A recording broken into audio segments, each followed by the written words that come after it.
하나님께서 여러분 창조하신 거 믿습니까? 하나님이 여러분 이곳으로 부르신 것도 믿습니까?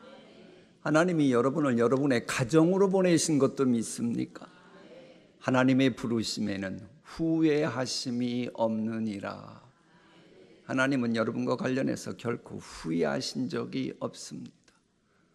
내가 좀 시행착오가 없고 부족하고 연약한 모습이 있을지라도 하나님은 한 번도 여러분 부르신 것에 대해서 후회하심이 없느니라. 여러분을 부르시고 후회하신 적이 없으신 그 하나님의 이사야 41장 말씀은 우상에 관한 내용으로 시작합니다. 자, 그 엘룰이라고 하는 그 신학자가 있어요. 프랑스에서는 드물게, 거기는 대부분 가톨릭 아닙니까? 이 개혁교의 신학자인데 우상들의 제국이라고 하는 아주 유명한 이 작품을 남깁니다. 저것을 보면 고대 사람들만 우상 숭배한 게 아니라 현대인들도 우상을 숭배한다는 거예요. 현대인들이 섬기는 우상은 뭐냐? 권력지상주의, 물질만능주의, 기술제일주의라고 하는 우상을 섬긴다라고 하는 겁니다. 혹시 여러분의 가족 중에도 안타깝게도 이 세 가지 중에 하나의 우상 때문에 교회 안 나오는 분들이 계실 거예요. 돈 벌어야 되겠어, 출세해야 되기 때문에, 내 능력 향상을 위해서 이제 그럴지 모릅니다. 근데 분명한 건 그렇습니다.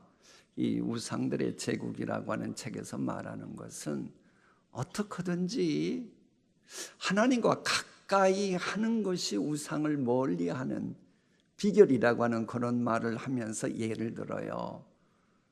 이 불신앙적인 세상에서 내게 다가오는 정보들 있잖아요. 그것은 모두 다가 그냥 단순한 정보 전달이 아니고 우리의 감정과 그 욕망을 자꾸 부추긴다는 겁니다. 그래서 나도 모르게 세상 유행 풍조의 우상을 숭배하도록 만든다는 거예요. 그러면 여러분들 우리 셀라 찬양대 그 남들은 개 모임하고 친구 모임 하는데 미리 나와서 찬양 연습하고, 우리 연세 드신 분들은 미리 나와서 그거 TV 드라마 같은 거 안 보고 이렇게 동신 경로대학 갔다가 끝나기가 무섭게 이렇게 예배 참석하고, 여러분은 잘하시는 거예요? 못하시는 거예요? 아니, 그게 제기가 아니고 우상의 제국을 쓴 자크 엘룰이라고 하는 세계적인 신학자가 하는 말입니다. 왜 우상 얘기하냐 그러면 이 본문 우리가 읽어야 될 이사야 41장을 보면 바벨론 같은 경우 나보니두스라고 하는 저 왕은 페르시아가 잘 나갔지만 페르시아가 어느 나라에 망하죠? 정복당하죠? 제가 수요 강의 시간에 거짓말 안 하고 아마 적어도 3번 이상은 했을 겁니다. 페르시아에게 망했잖아요. 이제 기억나시죠? 그런데 이제 이 왕은 바벨론 제국이 페르시아에게 망하지 않도록 하기 위해서 쓴 정책이 뭐냐? 바벨론 제국 곳곳에 우상을 세워놨습니다. 우상의 힘을 빌려가지고 페르시아의 공격을, 외적 침입을 막겠다는 것이었어요. 그게 우리나라 역사에도 나오지요. 어디에 나올까요? 여러분, 손주들이 역사 공부 못한다고 뭐라 그러지 마세요. 고려시대 때에 몽골이 침략하니까 강화도에 가서 만든 게 뭐예요? 너무 심하시네. 8만 대장경 거기서 만들잖아요. 만든 목적이 뭐예요? 외적 침입하기 위해서. 그러니까는 우상을 만들어 가지고 외적을 침입하겠다고 하는 것은 뭐 우리나라 사람뿐만 아니라 바벨론도 그랬던 겁니다. 그런 상황 속에서 이사야 41장 말씀이 선포되고 있는 겁니다. 위기를 피하기 위해 우상 의지하려고 하는데, 야, 그러면 바벨론이 그렇게 바이르시아의 공격을 막기 위해서 우상 숨겨 이렇게 세워놨지만 그런다고 바벨론이 보존됐냐? 그 우상들 다 소용없도록 동방에서 사람들이 일어나가지고 결국은 망했지 않냐? 진짜 믿을 신은 하나님밖에 없다. 이걸 말하는 겁니다. 여러분 이곳에 왜 오셨어요? 진짜 믿을 분은 하나님밖에 없다고 믿으니까 그러는 거예요. 그러니까 옆에 분 보세요. 보통 분이 아닙니다. 한번 보고 그러세요. 아, 보통 분이 아니십니다. 이게 진짜 귀한 말인데 사탄 마귀는 이 말을 가장 무서워하는데, 영안이 띄어지니까 여기 나온 거 아니에요. 그게 아니면 이 자리 못 들어나왔어요. 하나님이 모든 것 주장하신 걸 믿으니 나온 거지. 그게 아니면 뭐 누구 만나가지고 빽 있는 사람 만나고 그러면 이분 여러분들 여기 오셨겠어요? 그 사람들 만나러 갔지. 어쨌거나 시편 기자도 그래요. 다른 신에게 예물 드리는 자는 괴로움만 더할 뿐이라.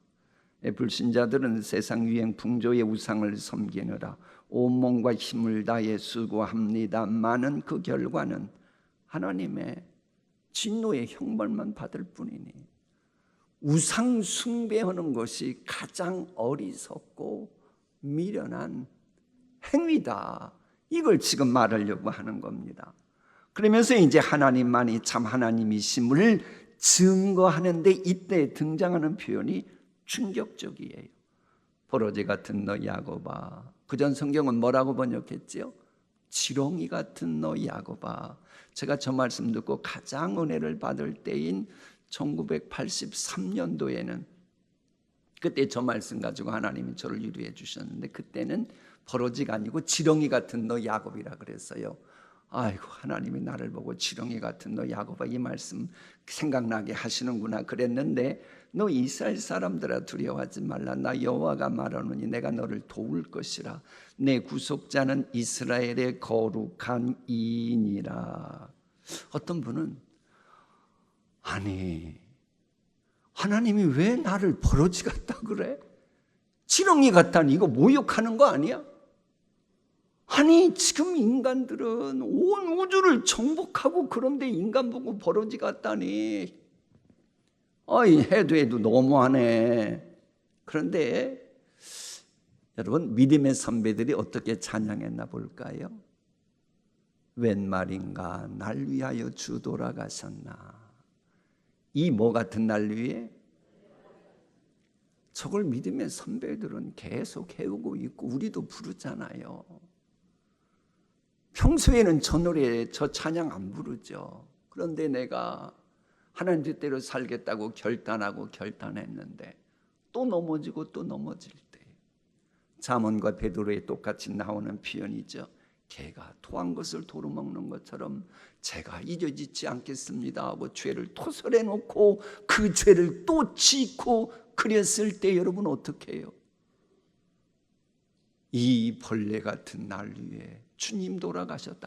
그러잖아요. 아이고 우리 교인들은 그 토한 거 토를 안 드시는가 봐. 근데 여러분 아무리 이 표현에 대해서 인간들이 모욕감 느낀다 그럴지라도 하나님은 여전히 버러지 같은 너 아무개야 라고 하십니다.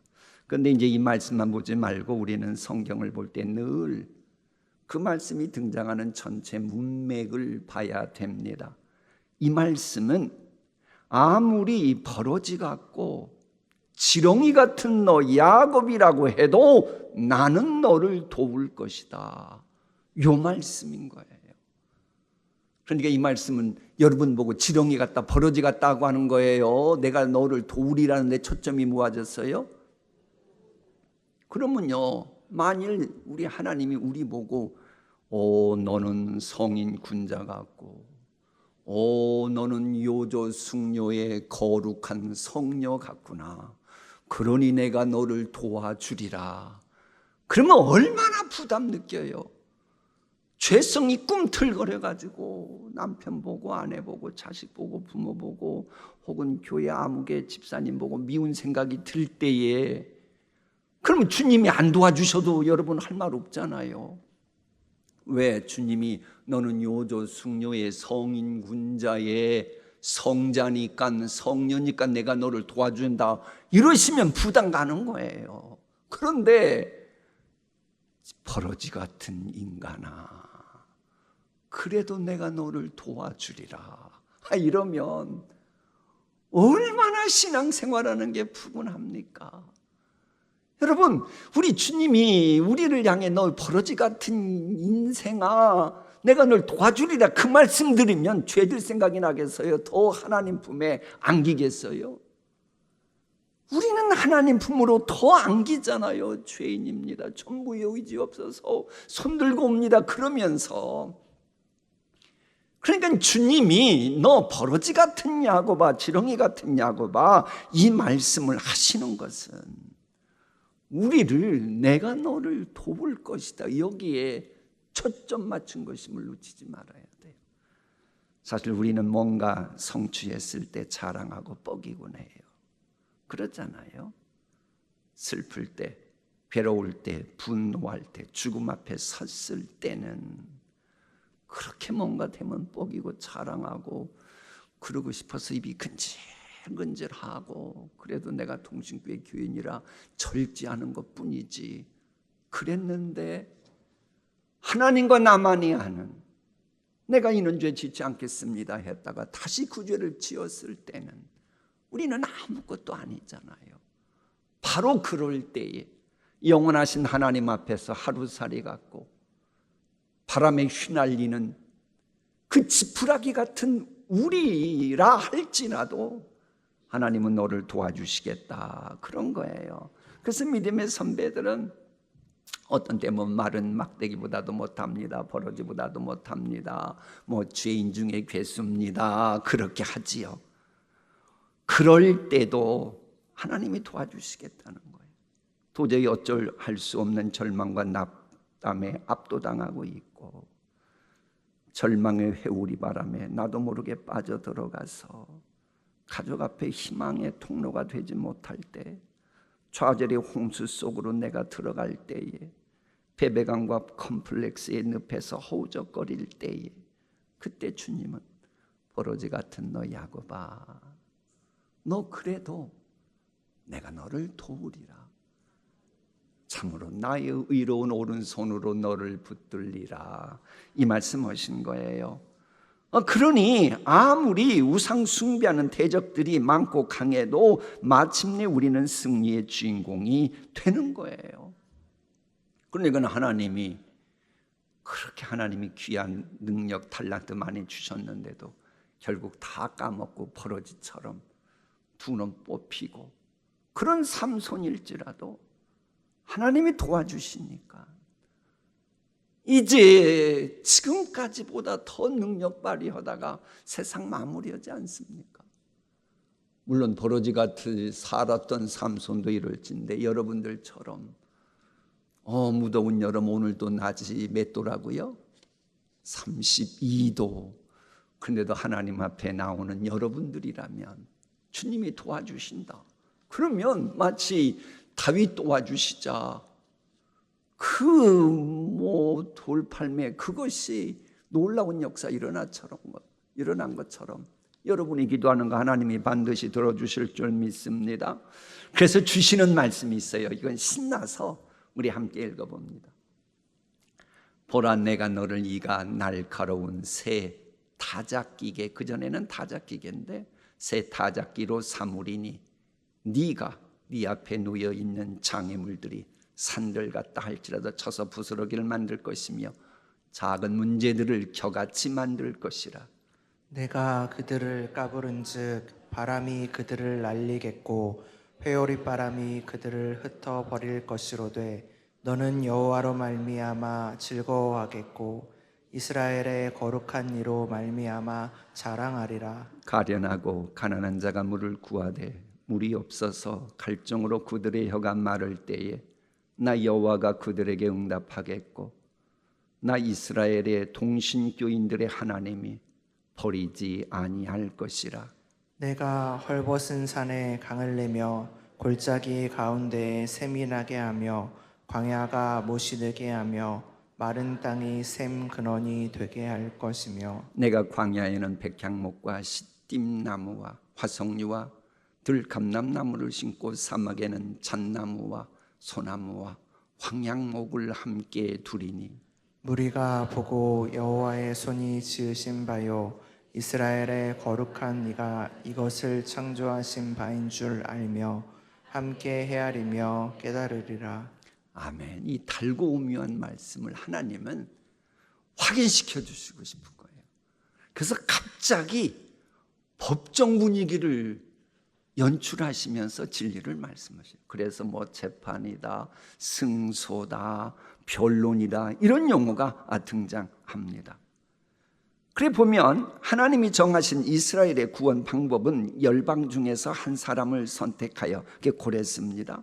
이스라엘을 본토로 귀환시키는 것이었고 이를 위해서 고레스를 하나님이 세우셨다. 이 사실을 가지고 법정처럼 분위기를 만듭니다. 그러면서 이제 이방인을 하나님이 법정으로 소환하시고 변론 과정에 들어가십니다. 먼저 동방의 한 사람이 누구에 의해서 일으킴 받았느냐 질문을 해요. 그런데 이방 나라들이 아무런 변론을 못해요.